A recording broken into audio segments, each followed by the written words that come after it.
So I think what's broken about our system is the idea of relying upon experts for prescriptions. I mean, from indigenous wisdom, you call it ancient health, which is still technically not ancient, it's still applied to us. We've really come into this era where there's information available to us at our fingertips more than ever before. And yet we've never been confused the way we are today. We've learned to hack longevity, but most people are living with chronic disease.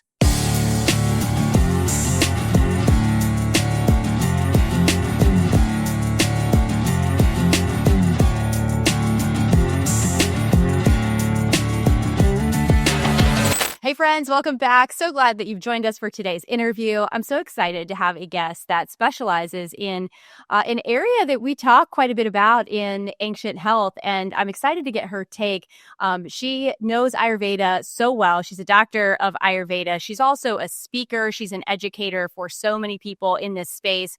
So I am just thrilled to bring her on, get her perspective and wisdom, and hopefully you guys will be blessed and have so much to take away from this. So our guest today is Nidhi Pandya. Did I say that right? Okay. You are right. Okay, good. I'm glad I didn't totally botch that in the beginning. But I am so grateful that you're here. You're so well accredited in this space and have so much to offer. So I want to give you the floor to be able to run with this and teach us the things that you know. There's so many people that are struggling with chronic disease patterns, inflammation, all kinds of symptoms. I'd love to get your perspective since you come from this Ayurvedic background. What is it about your approach that is so different than what our culture really has created for health? Yeah, and that's a great question, Courtney. You just really touched my soul with that question, to be honest with you. So I think what's broken about our system is the idea of relying upon experts for prescriptions. I mean, from indigenous wisdom, you call it ancient health, which is still technically not ancient. It's still applied to us. We've really come into this era where there's information available to us at our fingertips more than ever before. And yet we've never been confused the way we are today. We've learned to hack longevity, but most people are living with chronic disease. Figure that out. That's crazy. So there's a lot of evidence to the fact that something in the system is broken. And that, what I've understood coming from an Ayurvedic background, is the fact that, there is information, there's lack of insight. There is information, there's lack of wisdom. So we aren't relying upon what our body already knows, which is a lot. I mean, we see deer know that they're plant-based. They're not consulting anybody. Tigers don't get carried away and wake up at 5 a.m. because they've heard it's good. Babies know to eat from their mother's breast. You and I both know that.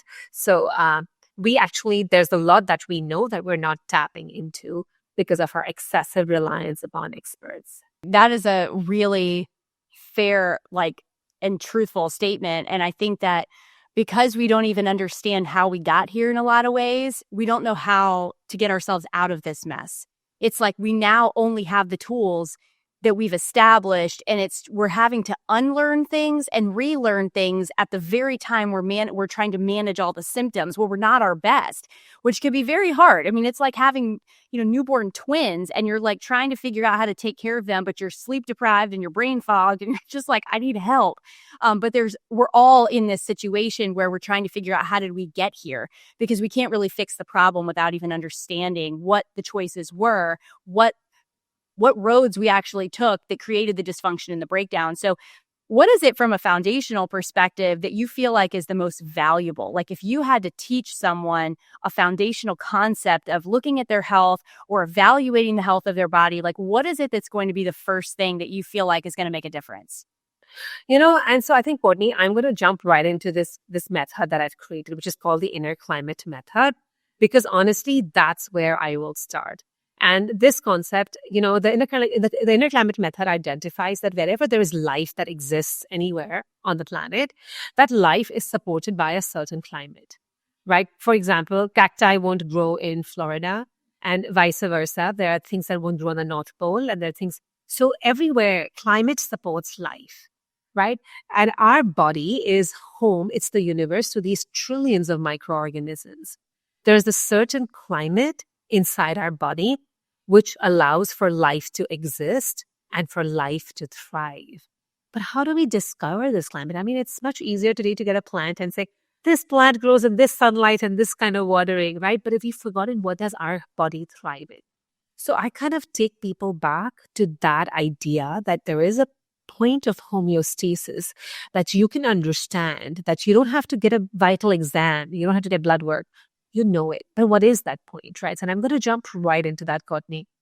And that is that our bodies thrive within when it's warm and moist. And let me just elaborate upon that a little bit, right?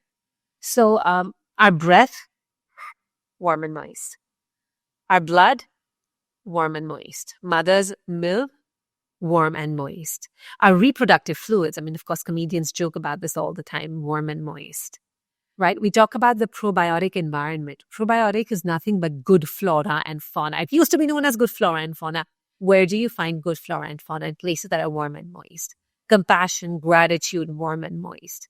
What are the people that we're attracted to? Warm people, right? Nobody likes to be with somebody who's hot-tempered.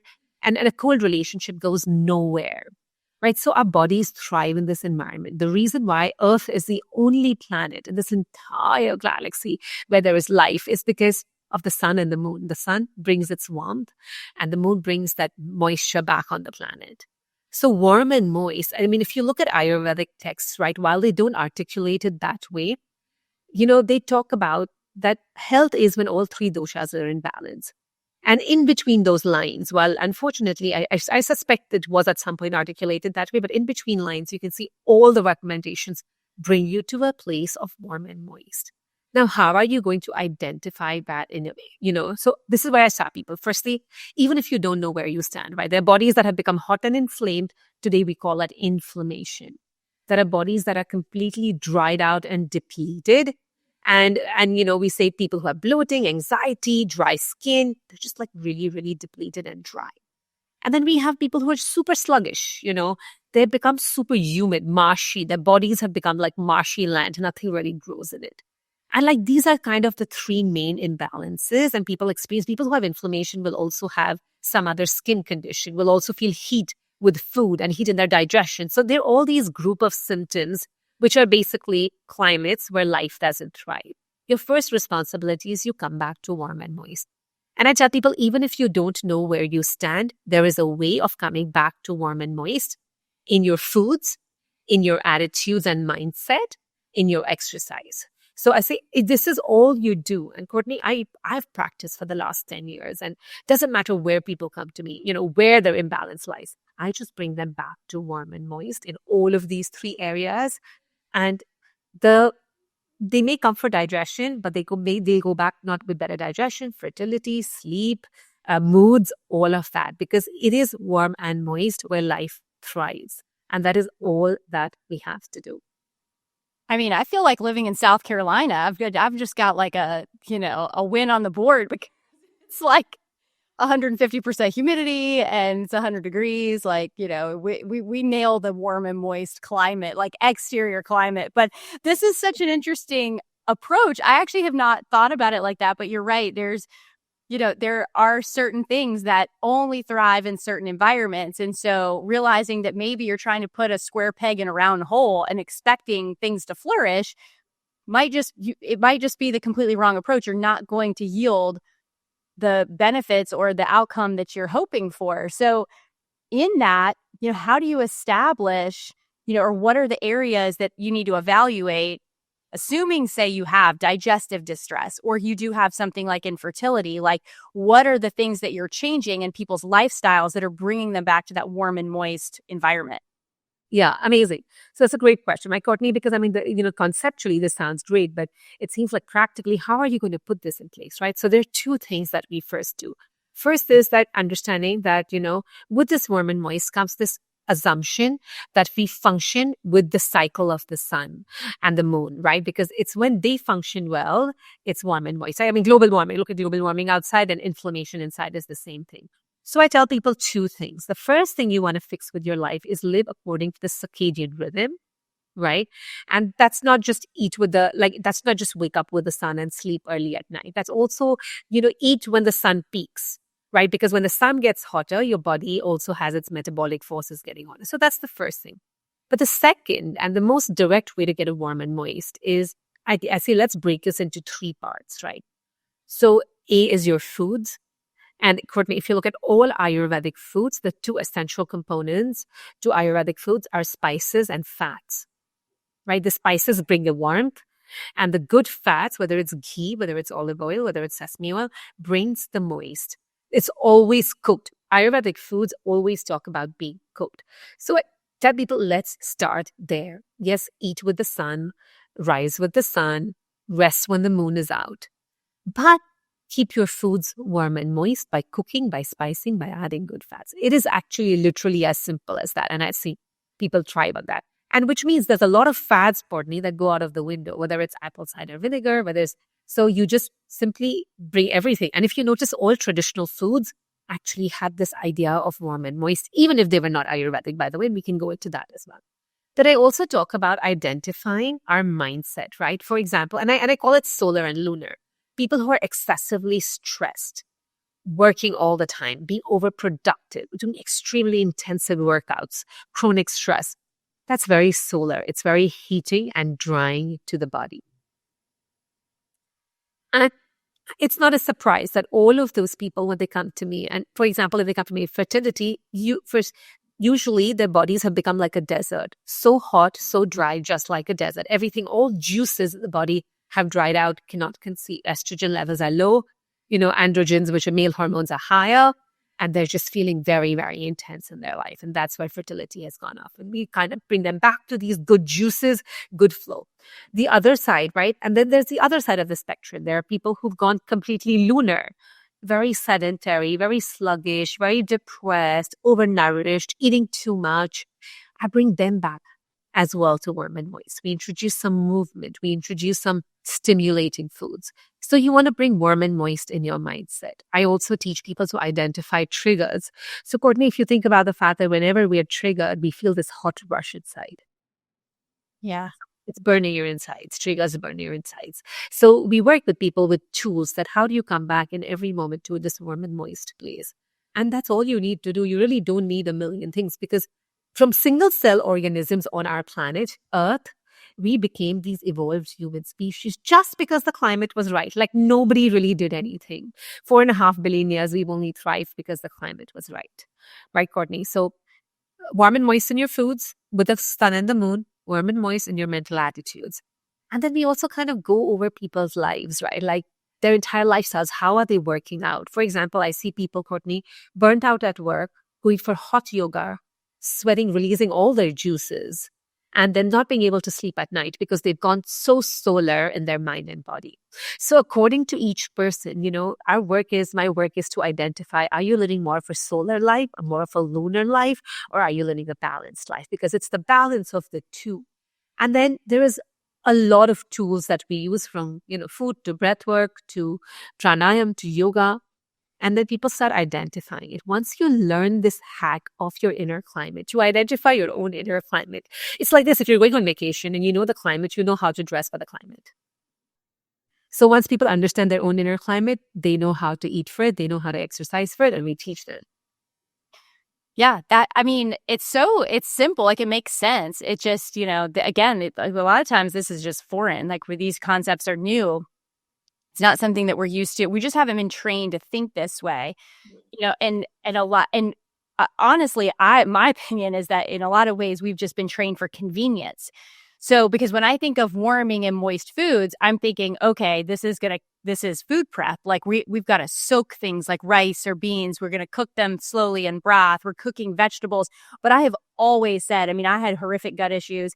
I've talked about this on other shows, but one of the things that was probably the most nourishing was doing khichdi and doing almost like, that's pretty much all I ate for a while, because it was so easy on my gut. It was an easy way for my body to get a lot of nourishment, to get the, anti-inflammatory spices and things like that without it creating this like atom bomb. And what we see in America, especially, is like convenience things like smoothies and juice fasts and all of these like cold packaged things that are, highly processed and a lot of preservatives, which are so hard. And then we all, we're drinking iced coffees and all of these things. And so if you're saying that, okay, the climate in our body it needs warm and moist. I mean, I'm looking at probably like, the vast majority of like healthy things that are marketed, many of them don't fall into that bucket.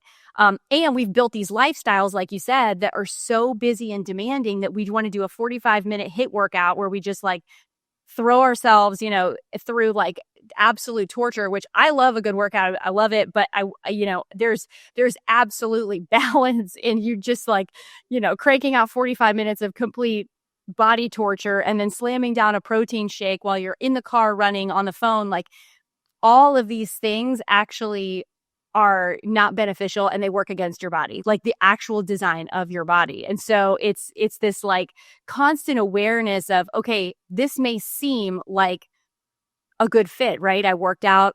Okay, check the box. We know exercise is healthy. And then, had my protein shake, got my protein in. I mean, there are a million ways to get the right pieces, but do them the wrong way. And I think now that's where we're seeing a problem is that, I mean, I'm sure you've probably seen this being in practice. Like you probably have a lot of women coming to you with infertility issues. And it's like, okay, and they're like frustrated because they're doing all the right things. Like they're doing everything they've been told. They're like, okay, I'm eating the protein and I'm doing the workout classes and, I've got the air filter and I'm taking all the supplements and I'm doing all these things and my body's actually getting worse. And there's nothing more defeating than when you're actually putting in all the effort and resources and you get a poor outcome. So what is your response to that, as far as the people that are like, how do I even discern? Because now I feel like I've bought into all of these ideas, but now I'm not really sure if this doesn't fit my body. Like, how do I bridge the gap so I'm not like overwhelmed by it? And Courtney, to be honest with you, you've nailed it, by the way. You've completely nailed it. You've gone through every little thing that I ask people to like now evaluate for themselves. I will never prescribe, but I'll kind of take them through a journey of evaluation as you did right now in your own mind and said, hey, like this cold shake, what is it doing to my metabolic warm gut? And, what is my exercise doing? Is it drying my juices? And I mean, eggs are only laid in moist places. If you just look around anywhere in the world, like eggs are laid in moist places. In fact, and this is like one of the things, right? And I'm just going to say this before I go into what I tell them, is like the sperm lives outside a man's body, in his testicles, which is safely placed outside a man's body because it cannot survive in the hot, dry bodies that man have full of testosterone. But it comes in the woman's body, and that same sperm, which would have been dead in the man's body, is able to swim to the egg because of this nice, gooey, warm, like moist environment that a woman's body has. So, I mean, that's how much we're designed for fertility, And yet, and I think, what works for me, right, Courtney? You're right. I work with people in New York and they come to me frustrated because they're checking every box. And they've been raised to check every box. And then they realize that boxes have changed. And they're like, I don't know which box do I need to check. And that's when I bring them back to themselves. Fortunately for me, by the time they come to me, they have tested outcomes and they have realized that there is something really wrong and broken with the system. All this IVF is not working. A, B, C, D are not working. And they are willing to slow down and see how global warming outside, inflammation inside, like this whole correlation with their bodies and this burnout that they're experiencing. Most often they'll have acidity, they will have some skin rash, they will have dry red eyes that they're putting drops into, and they'll notice more redness. So they notice this, right? And the minute I tell them it's like hot and dry, and they look at all their symptoms, and they can see everything is hot and dry. Yeah. And then they're willing to come back. They're like, how do I become more lunar, right? And they start speaking my language very, very quickly, quicker than you would think they do. And then we work out a plan, right? We go through their lives. And honestly, I'll tell you, even before they have the positive outcome that they first came for, they start feeling nourished for the first time. And nourished doesn't mean extra tissue on your body. Nourished is a mental nourishment.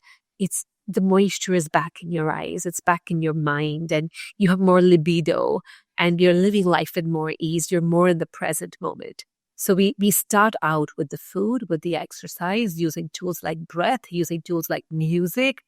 I don't even, herbs is my last resort, Courtney, being an Ayurvedic doctor. And I'm not saying I don't do herbs, but I don't want to do exactly this. I do not want to give them the same disappointment that the system has, which I'll tell you what to do. You will never know what you should do for your body. I want them to be able to make choices when they're not taking their herbs. I want them to make choices when they're not working with me for the rest of their life. Yeah. And, when they come back to this type of living and they start finding joy in that, it is a transition. They cut out a lot of things in their life. They're still exercising instead of hot yoga. Maybe they're doing a little bit of a jog and restorative yoga for most of the time. Maybe instead of drinking their black coffee and they still want to keep their coffee, they're having a cappuccino. They're putting a little bit of ghee in their coffee. They're bulleting their coffee instead of having that raw salad, which they detested, and those big fat shakes. Maybe they're doing a soup in the evening and a cooked meal. Even if it's from outside, I'm fine. I say just keep it warm and moist. If khichdi is warm and moist, you'll have your experience with khichdi, And then we say we work it out. We make it accessible. You can live in New York. You can live in Timbuktu. Doesn't matter. I travel a ton. And no, I don't make my own food when I travel. I don't even carry anything.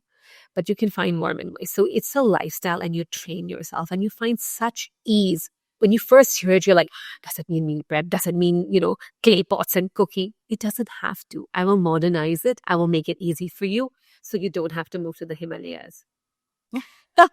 Well, that's an encouraging word for those of us that already feel like we're stretched thin. And I mean, raising kids and working and you're traveling, it's, running a business or a practice. There's many of us that already feel like we're tethered and pulled in so many directions. And, and many of us, our value is that we would take care of our bodies, but then we don't have the margin oftentimes to really evaluate what our body really needs. So it's helpful and it's encouraging to realize that small things go a long way. And ultimately, guys, I feel like the discipline aspect of our lives is I'm really starting to believe and understand that, the way I've always thought about discipline is okay, it's withholding and restricting.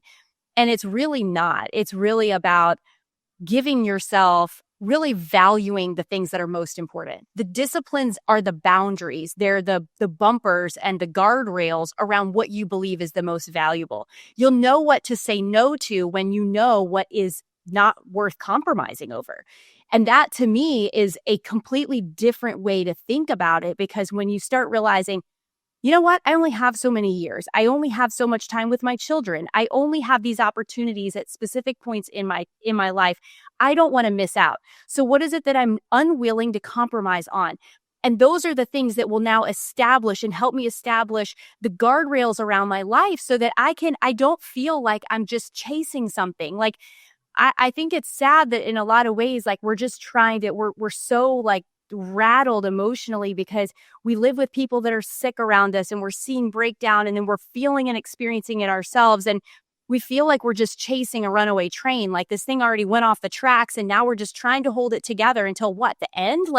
That's not the way that we're intended to live. And you're never going to fulfill all the potential in your life that way. So I think just was my next question is, do you just have people stop entirely? Because I'd love to get your take on supplements, because here's the thing. Most of our listeners, they are subscribing to everything that, is out there that they're like, okay, that seems worthwhile to me. They're willing to make the sacrifice to invest in it because they value their health. But then when you come back, when you're doing all of these things and you start getting frustrated because they're not working, do you just say, listen, we need to step away from all of this for a moment? Because at this point, we don't know what's helping, what's hurting. We just know that we're not achieving your desired outcome here. So what is your position on that when people are doing red light therapy and all the different supplements and, cold plunge and sauna and all these different things? So, Courtney, to be honest with you, the first time when people come to me, I ask them to keep whatever you want, but we're going to fight the biggest battles first. So people want to take their supplements, they're married to it, their red light therapy. I will stop the cold foods, right? But I take people through an education, like a self-discovery process. And without that, I would just be another expert and I would not be serving, being fulfilled and doing really fulfilling my life purpose, which is to get people to become their own experts, to take them back to the intelligence that their body knows. I tell them every cell of your body has intelligence. You just want to tap into it. So how do we make the journey? Technically, I do a 21-day program, Courtney, and the first many days of the program is a self-discovery process. And it's actually remarkable because all I ask people to do is write down their symptoms in their mind, in their body, what are they feeling, their patterns, right? And then I have this word association chart. And I say, start circling the words that you associate. For example, somebody will say, my symptom is acidity. My symptom is insomnia. And then they'll mark it out on a word association chart, which they had no idea what that chart is, but they'll say dryness, heat, sluggishness. So they end up marking, and they realize by the end of it how connected all their symptoms are, whether mind or body. And then the third exercise is they start seeing it on a spectrum, and the people realize my entire life makes sense to me. Look, I've been hot and dry my whole life. Or I've been just a sluggish, sedentary, dense person my whole life. And it's in the mind and the body both. So once you go through a self-discovery process, right, Courtney, you're much more inspired. And then my motto is, let's fight the biggest battles first. Do you want to still subscribe to a life where you don't know what you're putting in your body, but you've been told that it's nice and it's changed every year? What's good for you has changed every year? Or do you really want to take charge? Do you really want to look at people in the blue zones who just lived in this kind of flow, right? Where you're doing and you're being at the same time. We've just learned to do, we've forgotten to be. So we've lost that present moment. And even discipline, right? I'm so glad you brought it up, right? Because there's so much like hard work, discipline. I'm all about soft work. I'm less about routines and more about rituals. It's like when you start understanding, you feel such profound love for your body, of how it's held it together, of how much it tells you. One of the things that people tell me, Courtney, by the end of a 21-day program is like, that was effortless. Like, I don't have to make effort. Like, I have my true North Star. Self-discovery is where it begins. And once you've done that, people who are obsessed with supplements and, sleep medicine, they're like, we just forgot to take it. We just didn't feel compelled enough to take it, because everything else that they're doing, part by part by part, starts to feel aligned. I absolutely refuse to work with people now in one-time consultations for the last many years, actually 6-7 years, because I've realized it's a journey. I don't want to be that one more practitioner that's been added to their curiosity list. So unless you're willing to commit to a transformation, because it is a real transformation. Just learning to do and still be right there stops the process of aging, like really makes it slow. And like, I personally don't believe in stopping the process of aging, but I'm like, it slows it down. It elongates every moment.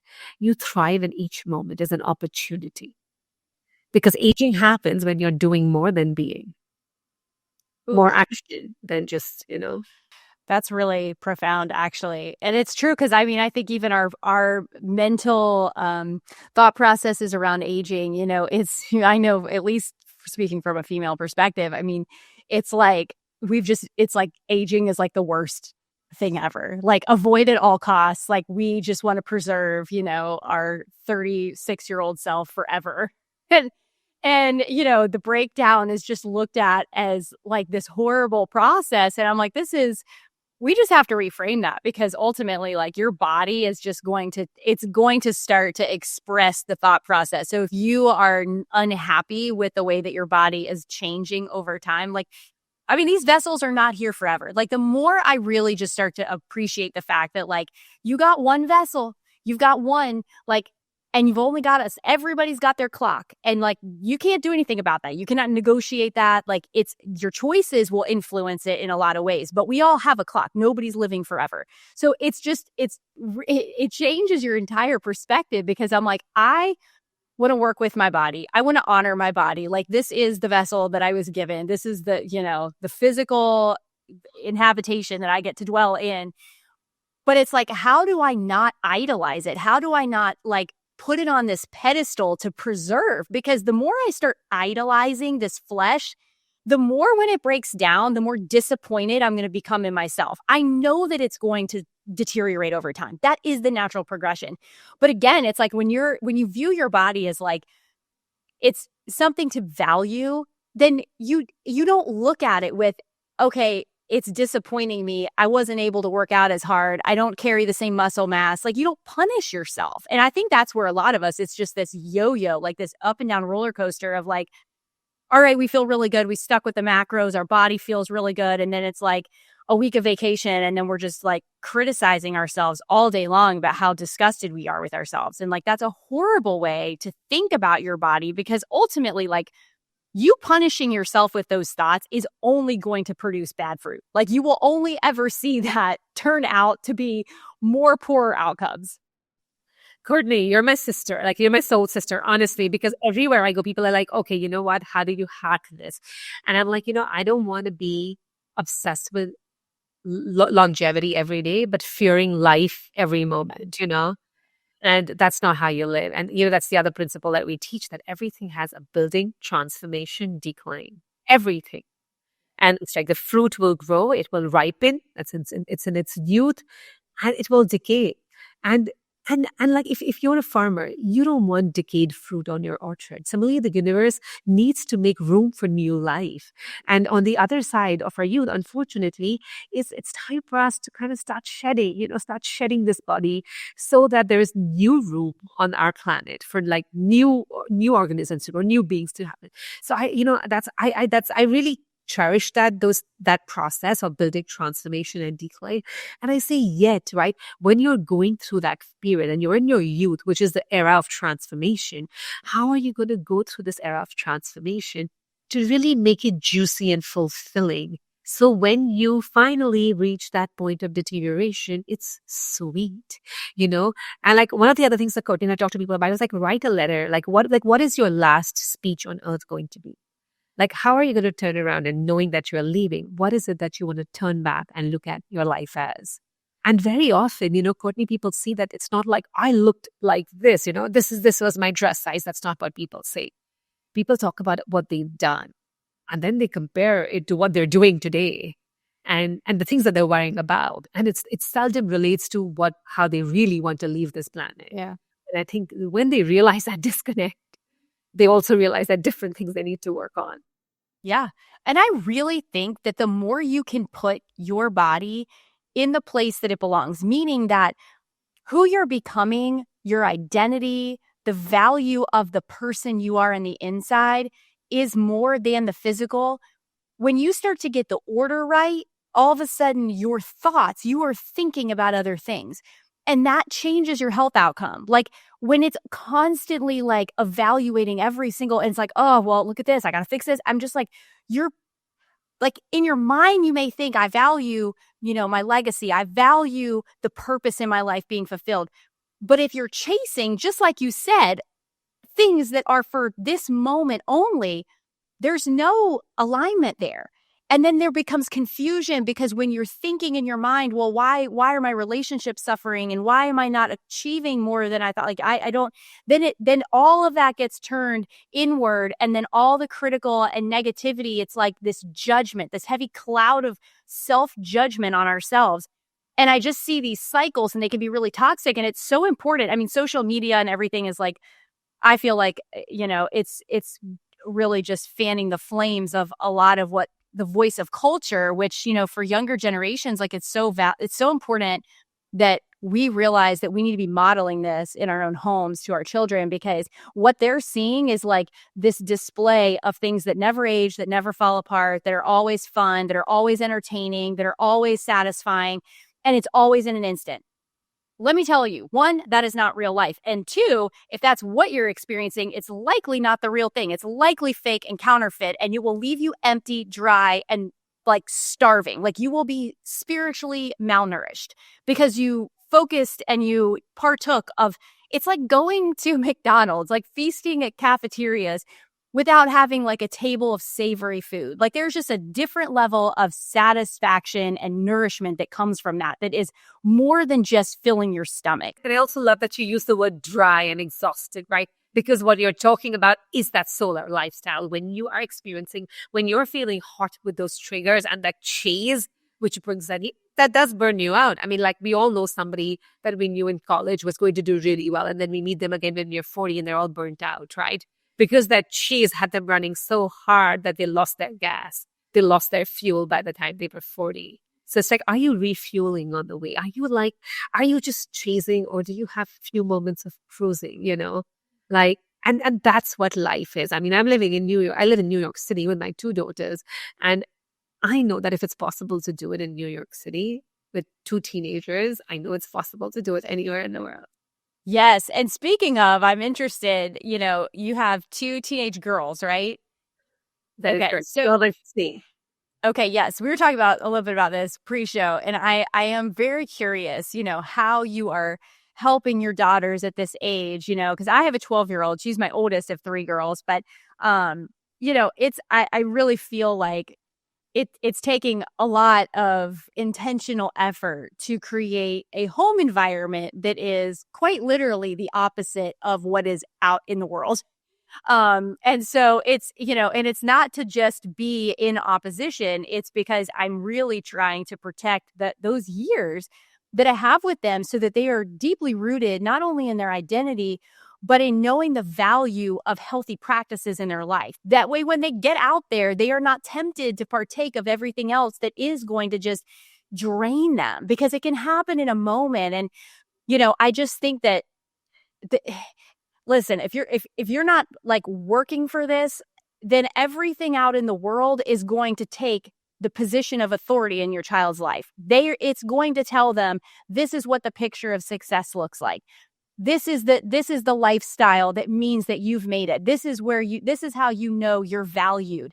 And that's just not it. Like, that's not truth in my opinion. And so, I'm curious, like, what you're doing in your home. Like, are there rhythms, or even like nutritionally, like, are there things that you prioritize for your girls in this season that you feel like is supportive for them going into young adulthood?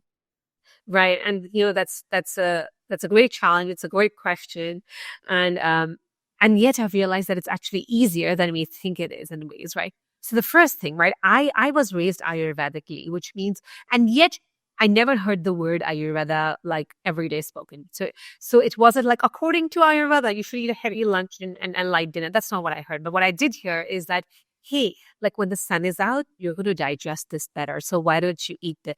So I made connections. Or for example, I would hear my grandfather saying to one of my sisters, you have more heat in your body, so you be careful when you get out in the sun. And we all saw it. We all saw her like burn instantly when she went in the sun. So it was taught to us through self-awareness, through correlating the experiences that we were having, and those being brought to words without it being really rigid and very clinical. So in my personal household, right, of course, that's the language that we use since my girls were little, right? Like, hey, like, listen, it's dark and the bats are out. It's time for us humans to go back to sleep, even though there are no bats in New York. But, basically it's mosquitoes are out or whatever, right? But it's like, it's time. So we kind of, I got that tuned into the cycles of the universe very early on. And to be honest with you, Courtney, it was much easier when they were younger. Now that they're 12 and 16 and they're going to like these really busy schools in New York City, and yet I understand that there is their time for transformation, right? All these years were building years, and the foundation has been good, which means that they've made these connections. They know deeper truths about the universe and themselves, and not through prescriptions, but through connections, right? Because of the language we spoke in. Food is a culture in our family. Food is not for discipline. Food is not for anything else. It is this lovely culture, where we eat from our mother's breast. That's our first relationship with food. It's so loving. So we've created a food culture. Everybody gets together and makes menus. We always cook, right? Like, I love to cook, even though I use an Instapot. Like, listen, I have a busy life. I will use the Instapot, but I will cook every single day. And there's a romanticness about that culture. So I will seldom say that you don't eat this, or this is good for you, or this is bad for you, right? Because I know that I'm still feeding them most of their meals. And I just keep it at home. I keep it the way I do. And it doesn't have to be all Indian, because Ayurvedic doesn't mean it's Indian. I do every cuisine. They participate in the menus. So I'll tell you, food has not been a challenge. And when they go out, they make their choices. But my girls already know that they'll have a chamomile tea with half the stuff that they eat outside the house, right? Like, we're tea drinkers. We always have tea bags, my girls. And that also, tea also became a culture, because I realized, Courtney, that anything that I impose upon them, they will challenge in their time of heat, which is their transformation, their youth, they will challenge. And it's good. They should challenge some of it. But, it's brought it in. How you teach a concept is really determines how it's retained. So we've not taught everything is just passed on subconsciously. But one of the most important things, Courtney, that I think I've done with the girls is given them tools. It's modeling by example, right? So tools, whether it's breath, whether it's music, whether it's exercising or dancing, but multiple tools, right? And we talk about our toolkits and we talk about what tool are you going to use. And sometimes they're like, Mom, we cannot hear this anymore. And that's fine too, because they're at this age where they're like, Mom, just, you know what? Stop, Mom. And that's fine too. But I know that all of these seeds are being planted. But as long as you keep it playful, so I tell parents, keep it playful. Know that parenting is really about reparenting yourself. It is, if we go back to our childhoods, Courtney, the things that stuck with us are not what was told to us. Those stay with us as triggers, to be honest with you. Those are the things that kind of tighten our bodies, even if we're doing them. But things that really stayed and we internalized were things that we saw, that we made connections with, that we really felt, sweet in our own hearts. So how do we create that environment, especially when a mother is triggered and she says something to a child? That's going to be passed on as a trigger. That's going to be passed on as heat in their system. So I'm not going to say I get it right all the time, Courtney, but my house pretty much is, a little spa-ish. It's very playful. I try not to make, I'm a little bit strict about sleep, and my girls laugh at it because they're like, oh my God, like Mom gets horns and claws when it's bedtime. And that's human too. But I've learned that it's really about me wanting to witness the journey of these two beautiful souls that were gifted to me, and giving them this sunlight and water, warm and moist, and let them go where they go. Yeah. I think maybe, not overcomplicating. I think, I have for sure just gone off the rails with like, okay, you can't have that gluten and you can't have that sugar and you can't have, and it's like, there could be so many things. And like, honestly, I think if you're just making real food most of the time, and like, I just think that there's so much value in making a meal and then sitting down together and eating undistracted. Like, I mean, I just think that we really have like zoned in, like our focus on, okay, was there a seed oil in there? Like, do we like, it's just so we deconstruct things on like such a micro level. But then we eat standing up, yelling at our kids, like all the lights are on, like everybody's running around, like it's very chaotic, it's very stressful. And having 3 kids and you having kids, like this is you can't escape chaos to some degree, but you can also establish rhythms, and the rhythms carry far more value a lot of times than us being like splitting hairs with our meals. And I have had to unlearn that because I'm a control freak about most things. I'm like a self-proclaimed, recovering control freak. And so I'm like, no, we won't have that. You can't bring that in here and you can't eat that. And so I think like it can be a really good reminder for those of us that, have been consuming so much of all the different people in natural health that are like constantly telling us of all the horrible poisons that are out there that are killing us and our families. And we just get so over vigilant about like controlling everything. And then we're literally creating an environment where people don't feel comfortable living. It's like our household place. And like the kids don't feel safe in their own homes because that's an area of threat. Yes. That's exactly it. I mean, it's like, okay, the home is supposed to be the refuge, and it ends up becoming like this war zone of like, what did you bring? And, you walked across the lawn and there's probably like chemicals sprayed on it. And I'm just like, it just becomes so much. And I think that there is a very fine line of having to realize like, it's one thing being educated. It's another realizing like, at what expense? Like, what are you driving this thing home at the expense of the climate of the emotional stability in your house? Because if that is what's being sacrificed for the sake of controlling, it's, at the end of the day, what is being accomplished? Like you're actually you're experiencing an outcome that is far less desirable than what it is that you really wanted. So true. Like one of my mantras is that the experience has to be more important than the outcome when it comes to children, right? So it means if you're 5 minutes late, you're fine. But if you're going to be 5 minutes late and you've got like this upset because I'm like, Sonny, get out of the door. What that does, how solar that is. Courtney, I just think about like that's going to dump more chemicals from their own feelings into that bloodstream than they can ever get in a packet of junk food, So while I'm not going to bring junk food home, at least with my own 2 hands, but at the same time, I'm like, I'm not going to create an environment as much as possible where this is they're dumping their own neurotransmitters, which is going to burn them out, which is so solar into their stream. So it's like every time I know the experience has gone wrong, I'm like, no, you guys just, and Courtney, do you know the result? The result is my girls are not late most of the time. Like, they're particular about the time themselves. They have their own to-do list. They have their own madness. And because you know what? There is like, when a human being wants to thrive, every soul comes on the planet to actually make good of their life here. Like, that is your natural inherent desire. The conditioning can only hurt it, but when they're feeling safe and free, we all want to thrive. We all want to do good. Like, when we're feeling disappointment and shame, we don't want to move. Disappointment, she puts you on the couch. We keeps you watching Netflix. But otherwise, you stay inspired. So anyway, I find that, and I also, by the way, had to unlearn it because I saw that Suhani was eating, my older one, when she was 4. For the first 4 years of her life, ate everything right. Everything right. But she didn't laugh as much as other kids. She didn't. And an aunt pointed it out to me that if she had, and then that was a wake-up call for me. And then I've had to undo all of that. Yeah. So I completely hear you.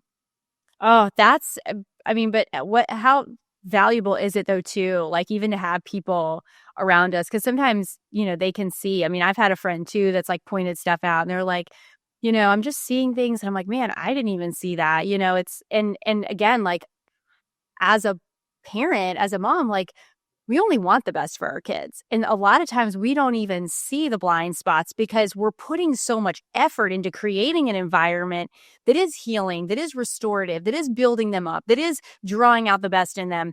But sometimes the tactics that we use may actually be coming at the expense of more valuable things in them. And what's complicated is that you can have multiple children. And again, like, the parenting techniques, this is why it is like, you do have to learn. Like, we learn as parents so much because you could have 2 children and be doing the same thing and have 2 totally different outcomes with your kids. It's like one is thriving, the other one is depressed. And I'm like, okay, I am saying the same thing to you that I said to her, but you're falling apart and you're thriving. So again, I think that it takes a village, but it is wise to always be looking at that, because you do have to change the tools. You do have to change the strategy, and you have to be willing to not be so in a box and so rigid about everything. Just because you saw somebody else do it doesn't mean it's the right approach for you or for your children or for your spouse or for, anybody else that's in your circle. Exactly, Courtney. And like, honestly, if your kids are not in the warm and moist, if there's heat in their system, they're bringing too much heat in their minds, they're too much heat in their action. And it's your parenting style has contributed to that. You got to work on it. And then even physically, right? Like, one of my daughters, my older one, is more hot and dry in her mentality. She's intense. She's like super solar. She wants to get everything right. And my younger one is a little bit more balanced. But I tell you, it helps so useful for even just assessing their own inner climates. Makes it so useful. I know exactly how to talk to my older one. I know how to talk to my younger one. I know what suits. I know what weather is hard for her, and I know what weather is hard for the other one. So it makes it very easy, right? That's why with my own, when I work with people, I keep taking them back to the inner climate, and they become experts of the inner climate. And they suddenly they know what their husband is like, their friends are like, and they understand everybody. And once you know the climate of a place, when you go vacationing, you know exactly how to pack. So like, suddenly you become like this master hacker of everything, people's emotions, moods, foods, all of it. But I hear you. That's so true. I mean, just having this understanding, it's so good for ourselves, but I think knowing how we can best support those around us changes. I mean, when the environment in your home changes, that is a huge win. Like, that changes everything, because when you have multiple people and you've got these contentious situations and people are frustrated, I mean, there is nothing worse, because then like I said, your home becomes a war zone. Nobody feels comfortable being there. Everything feels like there's friction. And you want to be able to cultivate a home of healing, a home where there is restoration and where there's connection, because that's where the growth happens. You don't want it to be like this desert that is just like everything's wiry and prickly and feels like it's being starved out. So I think that this goes even beyond even having somebody kind of walk through this. There's so much benefit in you being able to help other people understand their body. So I love that you're teaching. Like you said, you weren't working one-on-one, because it's like, I want to be able to walk through and equip people with some of these tools of understanding so that they can replicate it. Because that's really where that's where things change. It's like one person in one household now changes the climate of the house. Like you become the thermostat. Now you're going to, what the overflow that really comes from this understanding touches so many other places that we don't realize. So I want you to talk about this program because I know that we may have people that are listening that want to be able to do some of this self kind of evaluation and walk through some of this so that they can better understand how to support themselves, support their households and their family members. Talk to me about the program. How can people find out more about it? Give us all the details. Absolutely. Thank you, Courtney. So I take people to a 21-day radical transformation program. And I work with women, So basically at some point in their women are designed to constantly show up, even at the cost of saying shut up. But, at some point, anywhere I see between 30s and 50s, usually, or 60s, women are like, what am I doing with my life? I'm carrying all of this, they start feeling unwell. They can't show up as they used to. Usually, like that's when they wake up because they're like, I can't show up the way I want to show up. And then they wake up and they realize they have all this debris, this dis-ease that they didn't pay attention to that has now become disease. So now in their minds and their bodies, they're uncomfortable. And what I help you to do is we go on a 21-day journey where we understand the debris that you're carrying in your mind and body. And we map out its journey. We see where you are. And it's a very simple process. We've kind of created this 3-day unlocking period. And then you identify where your climate is at. And I support you to do that. You do work in a group and one-on-one. And then you say, now I know where I stand. What is my journey to warm and moist? Then I take people through a 14-day program, practice by practice. We change how you eat. And it's simpler than we think because I don't add any prescriptions. We'll stay with you. You just make different choices. Sometimes the different choices is the time of the day. Sometimes the different choice is the type of the food. But it's always type. I would not make it prescriptive. But you go through that. And in your mind and your body, you learn how to cultivate that warmth and moisture. You learn how to come back home. By the end of the program, the last phase is called mastery, where people turn around. They're like, oh my God, 14 days and I've traversed a lifetime, So that's usually the experience people have. You also start manifesting accidentally because you're so in tune. You learn to be in flow that things just start happening. So that is the 21-day program. It's for women and I work in groups because women in groups are like geese flying north. Everybody does 10x, So it's a beautiful experience. And that's basically how I work with women. Where people can find out about me is my website. It's nidhi.me, N-E-N-I-D-H-I, just M-E, or nidhipandya.com, one of the two.